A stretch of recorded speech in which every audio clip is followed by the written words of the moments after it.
आप जानते हैं कि गरीब इंसान और अमीर इंसान में सबसे बड़ा फर्क क्या होता है? सोच का सबसे बड़ा फर्क होता है।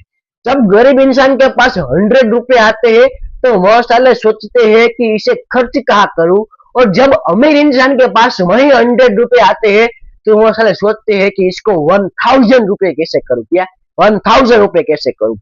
गरीब इंसान मौके ढूंढते हैं और अमीर इंसान मौके बनाते हैं। साले गरीब इंसान मनोरंजन में टाइम खर्च करते हैं और अमीर इंसान अपने माइंड को डेवलप करने में टाइम खर्च करते हैं। किसको? माइंड को डेवलप करने में। मेरे दोस्त अगर तुमको सफल होना है तो अपनी सोच बदलनी पड़ेगी। अगर तुम्हारी जेब खाली है तो कोई परवाह नहीं, अगर तुम्हारी जेब खाली है तो कोई परवाह नहीं, बट अगर तुम्हारे सपने खाली है तो बहुत बड़ी परवाह है मेरे दोस्त।